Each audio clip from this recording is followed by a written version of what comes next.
Well done in finishing your final exam. So some of you have been asking for question number 6. So let's take a quick look, and also I'll give you a few tips on how to improve in general your physics problem solving intuitions, and also how to get better partial credits and improve your physics in general for the future.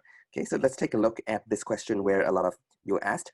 So this is about determining the direction of the induced current in this little loop. So first thing I want to advise you is to split out the scratch work process and the problem presenting, solution presenting process. So as you can see, I can do all the scratch work I like on the paper, if this is a physical paper, and I will present my solutions here to the grader, so in a very clear and concise manner, so that I can get the maximum partial credit. Now, sometimes in the short answer questions, you don't necessarily have partial credit points for it. However, it is a great habit to build on, because when you need it for open response, which is usually count for much more percentage of your grades, that's where it counts, you actually get those points. So it doesn't hurt to build up the habit when there's no stakes in this situation, okay? So this is one thing we haven't talked a lot about in this course. We didn't have time to go through this particular skill, but I'll share it with you right now. So split up your scratch work, which I'll do some scratch work on here, and then once I know the answer, I'll write it out over here. It doesn't take as much time as it sounds, okay? I'll show you what I mean.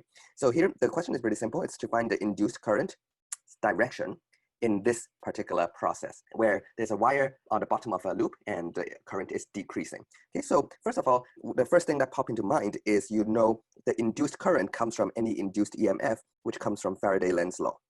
And this is the magnetic flux. So here's my scratch work. I'm just dropping down all the key things I know, because I see the keyword over here, which says induced current. So as I see induced current, I will think of what formula is relevant for induced current. And obviously it is the Lenz law, or Faraday-Lenz law, where the magnitude tells me the magnitude of that induced current, which also depends on the resistance this is connected to, which here it doesn't really ask for the magnitude, it only asks for the direction. And what the direction depends on is the change in magnetic flux. So let's recall what is the next thing you want to do is to remember what is the definition of magnetic flux. So the magnetic flux is the magnetic field dot product to the area vector. So in a slightly more simpler terms, if you don't like dot products, you can expand that out with the definition of dot product. So it's the magnitude of those times the included angle.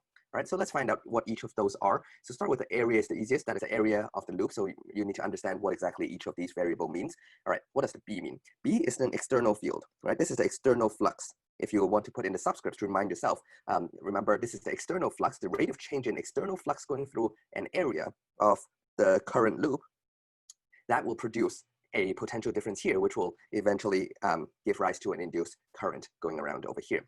All right, so where does the external field through the loop comes from? Well, it must come from this wire, which is the external source of the B field. So let's sketch that out and find out where it is pointing. So this is wire pointing with the current going to the right. So you can use your right-hand thumb rule, depending how the camera flips my thumb, pointing to the right of your screen, and your fingers will tell you where the magnetic field goes. So even ignoring the extra loop, you know that the magnetic fields would go around like this. Now, obviously, we just want to sketch it on the plane. So on the top of the wire, on the top half of the wire, the magnetic field is coming out of the screen if you use your right hand like this. So we'll put some dots like this, indicating out of the screen, and on the bottom, it's going into the screen like this. So this is just the B external. Let me put B external. It's from the wire. It's from the current there.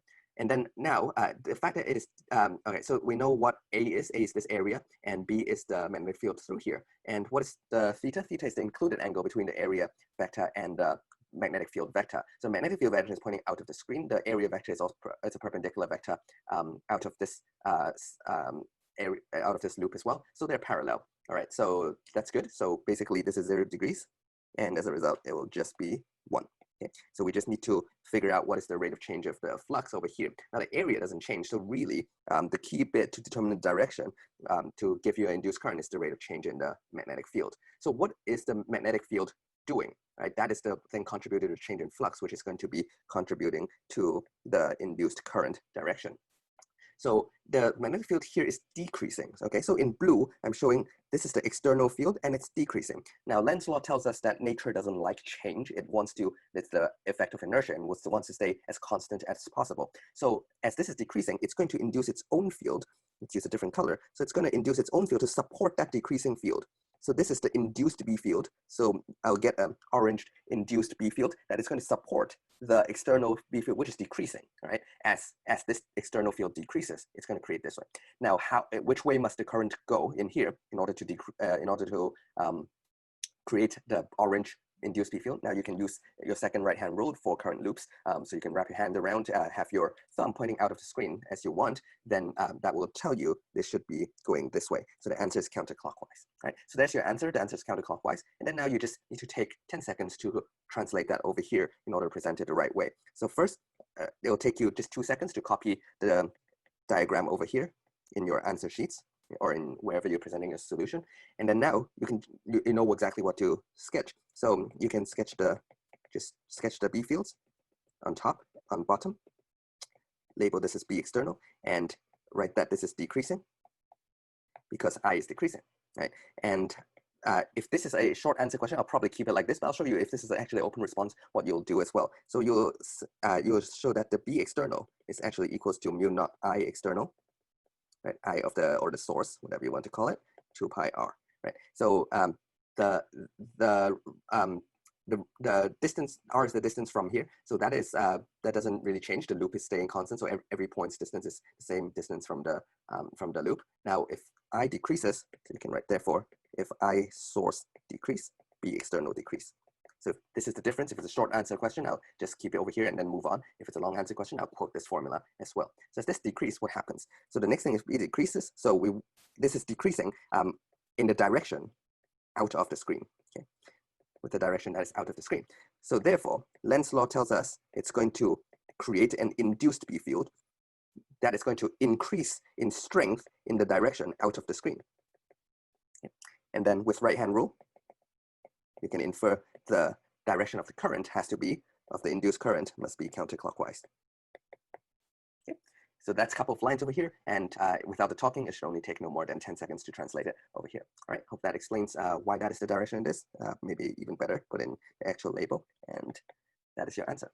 All right, I hope that is clear. If you have any further questions, you can message me in the class, or you can drop it in the comments below as well. So hope this helps. Have a good day.